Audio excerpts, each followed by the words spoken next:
Hey everyone, and welcome back to my channel. My name is Josh and this is your stimulus check update for Monday, July 6th. I hope everyone had a wonderful 4th of July weekend.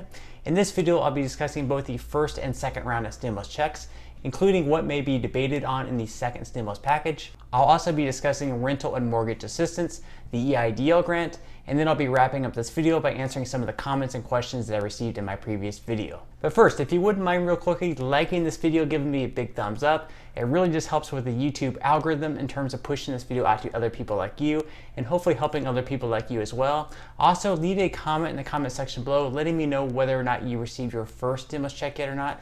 Believe it or not, unfortunately, there are still millions of Americans who haven't even received their first stimulus payment yet. So leave a comment below letting me know if you even received your first stimulus check yet or not. All right, so in today's video, I wanted to start it out by talking briefly about some rental and mortgage assistance. I've seen a lot of comments, unfortunately, from people going through a very hard time right now and about to be evicted, and I don't want to see anyone going through that type of stress or being out in the streets. Absolutely nobody deserves to go through the hardship of possibly being evicted and having to go through that type of stress. I don't want to see anyone have to go through that. Now, right now, many states and even individual cities are actually offering their own rental and mortgage assistance programs. These are programs that you can absolutely be eligible for. Now, I will say that once these programs are released to the public, the funding is going to run out quickly. So you need to be on top of when these programs are coming out, just so you can get your application in for it as soon as possible before the funds run out. If this is something you feel may possibly help you out,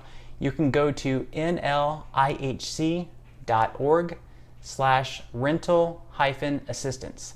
At that point, you can just go ahead and click on your state, and then you can find out about the different programs for your state or city. After you do that, I would also recommend to just go to google.com and type in your state or city followed by rental assistance or mortgage assistance, and then from there you should be able to find out about the different programs as far as rental and mortgage assistance goes. So if you live in Atlanta, Georgia, for example, you can just go to google.com and type in Atlanta, Georgia, rental assistance. And finally, if you need absolutely any help with this, I would be more than happy to help you out as best as I can. So in the comment section below, just type in your city or state and I can help you look for any type of rental or mortgage assistance programs in your city or state. And again, if you are going through any type of hardships or stress and you're in this situation, please just look, because there are definitely some assistance programs out there and I don't want to see anyone go through this type of stress or hardship. Okay, let's talk about the first round of stimulus checks. As mentioned, even though we're already talking about a second round of stimulus checks, there are still millions of Americans who haven't even received their first stimulus check yet. So if you're one of the millions of people who haven't received your first stimulus check yet, you're definitely not alone. And as long as you filed a tax return within the last 2 years, there is no action that you need to take on your part. So at this point, you just have to continue checking the payment portal. And if you're one of the people who do not normally have to file a tax return, such as if you're like on Social Security benefits or something like that, then there is no action that you need to take on your part as long as you started receiving those benefits before 2020. Now, if you started receiving those benefits in 2020, like Social Security, then you would need to go through the non-filers tool. Otherwise, there is no action you need to take on your part. The IRS is just incredibly slow, and I do apologize on their behalf. I wish there was a way that we could speed up these payments,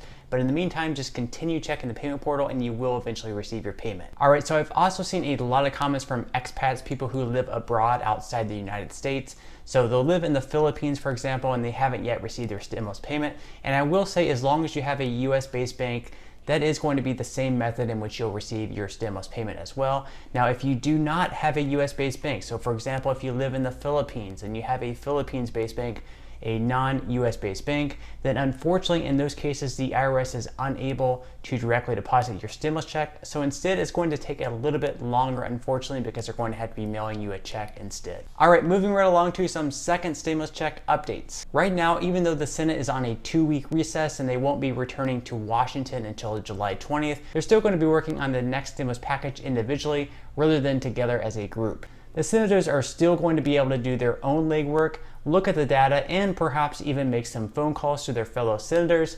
However, they're just not going to be in Washington as a group to discuss the next stimulus package. Now, when the Senate does return to Washington on July 20th, McConnell has already made it clear that the next stimulus bill and the next stimulus package will start in the Senate, meaning that the Senate will be the ones who write the bill. And from July 20th, the Senate will just have 15 working days to get a bipartisan bill written and also passed. And quite frankly, that's really not much time, 15 working days, considering the bill that they're going to be writing is most likely going to be gigantic. Just to compare, the CARES Act, the first stimulus package that we saw that passed, was over 300 pages long. So they're going to be writing something pretty comparable to that one. And they're going to have 15 working days to do so. And this bill is going to have to also be bipartisan, meaning that the House Democrats are also going to have to be in agreement with whatever they propose. And if the Senate is unable to write up a bipartisan bill in those 15 working days that they do have, then unfortunately they are going to be going on another recess all the way through September 7th,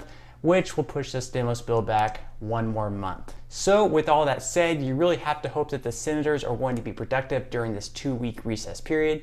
That way, whenever they do return to Washington, they'll have some sort of a plan and they'll have some ideas in which they can hopefully form a bill under. Now, some of the things that the Senate is most likely to include in the next stimulus package include things such as stimulus checks, unemployment insurance or back to work bonuses, state and local government aid, small business relief, payroll tax cuts, liability protections, and tourism tax breaks. Now, one of the more highly debated topics include unemployment, just because it affects so many people. Even though the June jobs report showed a massive gain in jobs, gaining 4.8 million jobs, lowering the unemployment rate all the way down to 11.1%, we're still in uncharted territory as far as the unemployment percentage goes. We still have a long way to go before we get back to the pre-pandemic unemployment percentage. And even though one could make an argument that we are moving in the right direction as far as unemployment goes, some legislators still argue that we need to continue on that $600 federal boost to unemployment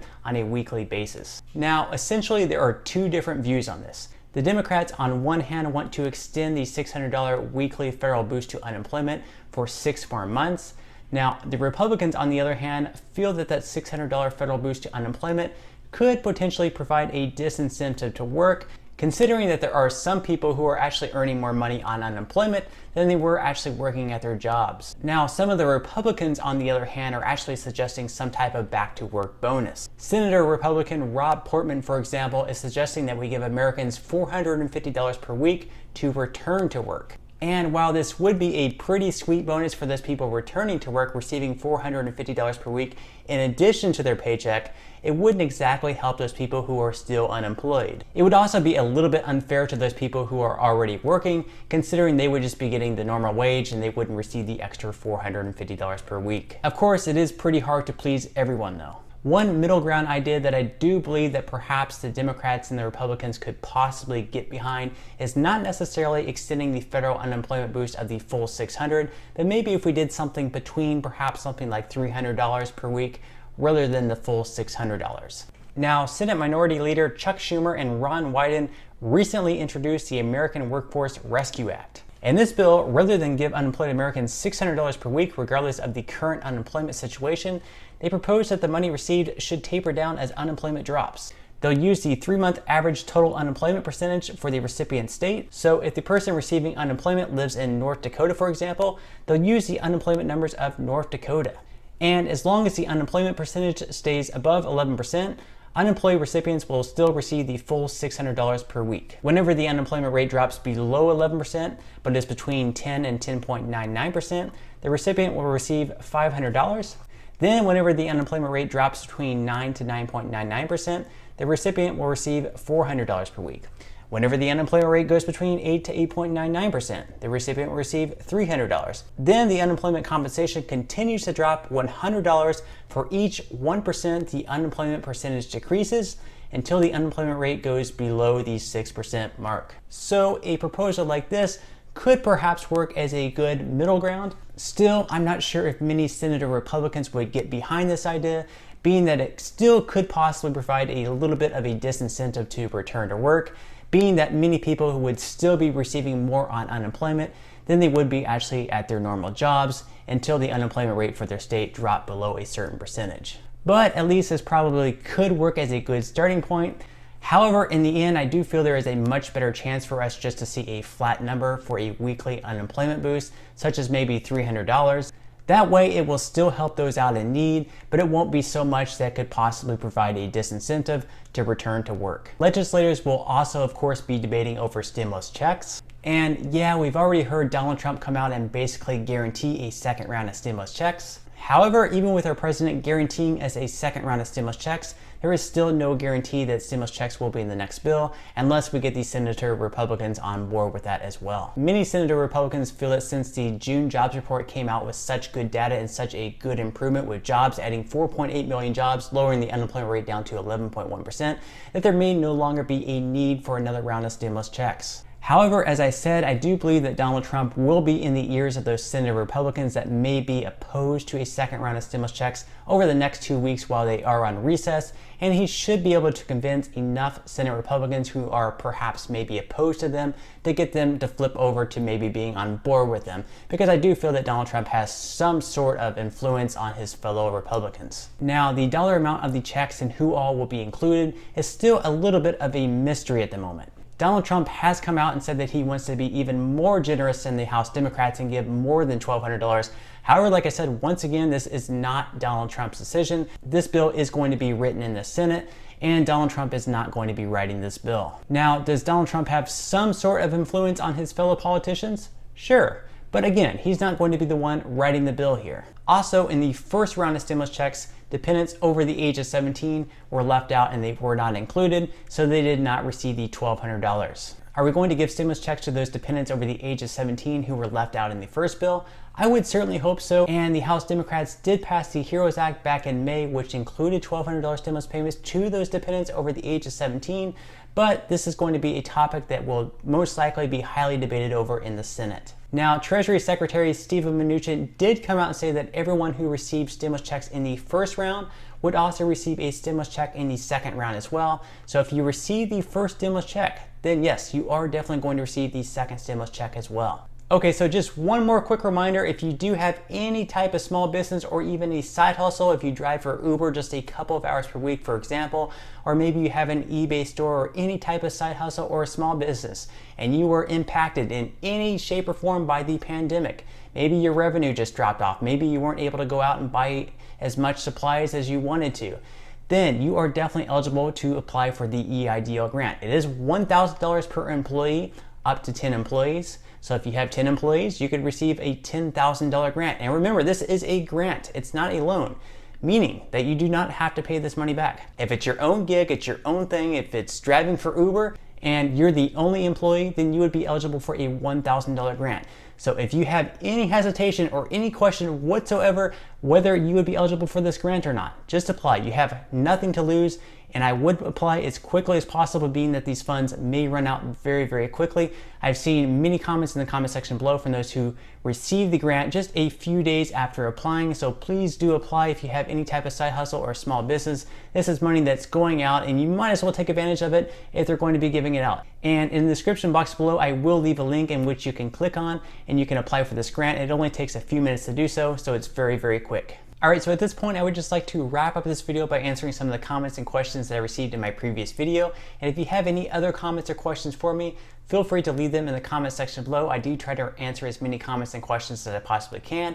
And those comments or questions that I'm not able to get to, I do try to pick some of the more popular ones to answer in the next video in video form. So without further ado, let's go ahead and jump into the first question of today's video.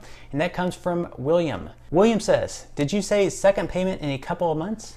All right, thank you so much for that question, William. So right now, the second stimulus checks are not yet official. However, it is extremely likely that they will be in the next stimulus package. And if that next stimulus package gets passed before the Senate goes back on their next recess, then we should see stimulus checks roll out sometime either in late August or early September. So that will just be a couple of months from now. All right, so the next question of today's video is coming from Shelly. Shelly says, hi Josh. Do you know if the IRS will be mailing out checks? The portal says June 12th, but I still have not received anything. Thanks. All right, thank you so much for that question, Shelly. So if you went to check the payment portal and it says that your payment is going to be directly deposited into your bank account on June 12th, but they never directly deposited your stimulus payment on that date and you still do not see anything, then most likely in that scenario, your bank would have rejected the payment for whatever reason, and they would have sent that payment back to the IRS. So at this point, the IRS is going to have to reprocess your payment, And instead of trying to directly deposit that payment once again, instead they're going to be mailing your check. So yes, in the meantime, I would be checking your mailbox, and the payment portal should also update accordingly to where it's saying that they're going to be mailing you out a check rather than directly depositing the check.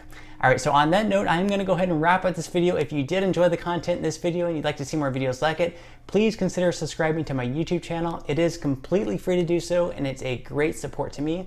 Also, if you would like to receive one free stock valued all the way up to $500 from Robinhood, feel free to claim that free stock by clicking the link in the description box below. And until next time, I'll see you guys, and I hope you have a great day today.